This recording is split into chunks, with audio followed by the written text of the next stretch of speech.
La valeur de W ou oméga si vous voulez. Alors pour trouver même principe, il va falloir que j'écrive le nombre qui est devant Y comme le carré d'un nombre.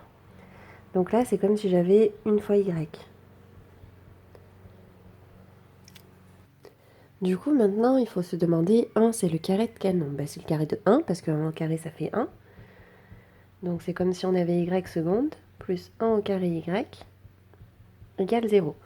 Ça veut dire que oméga ça vaut 1. Trouver les valeurs de mu et lambda qui satisfont les conditions initiales. Donc la fonction, si on l'écrit, elle est de la forme lambda cos oméga t, donc cos 1t, donc cos t, plus mu sinus oméga t, donc sinus 1t, donc sinus t. Et on va avoir plusieurs contraintes dessus. La première, l'image de 0, ça doit faire 1. Donc lambda cos...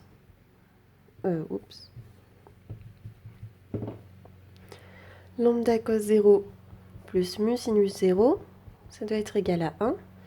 Cos de 0, c'est 1. Donc lambda fois 1, ça fait lambda. Sinus de 0, c'est 0. Mu fois 0, ça fait 0. Donc on trouve que lambda vaut 1.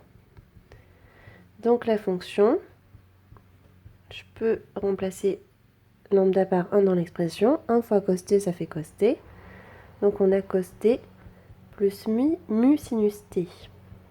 Pour utiliser la deuxième information, comme dans l'exercice d'hier, j'ai besoin de la dériver. Donc je vais dériver l'expression que j'ai là.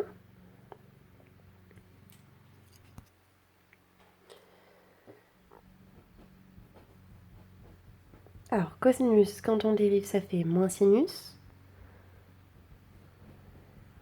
Sinus, quand on dérive, ça fait cosinus. Et t, quand on dérive, ça fait 1, donc je multiplie par 1, ce qui pourrait ne pas être écrit, vu que ça ne change rien au résultat. Donc on a moins sinus t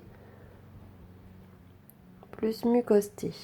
Et on sait que l'image de 0 par la dérivée, ça fait 0.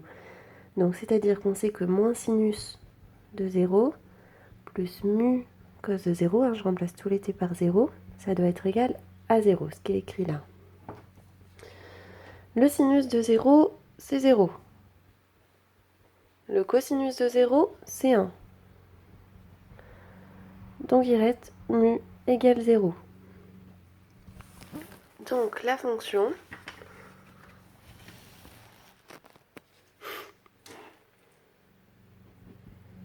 on a dit mu vaut 0. Donc la fonction c'est moins sinus t. Plus 0 fois cos, et bien 0 fois cos ça fait 0. Donc il reste juste moins sinus t.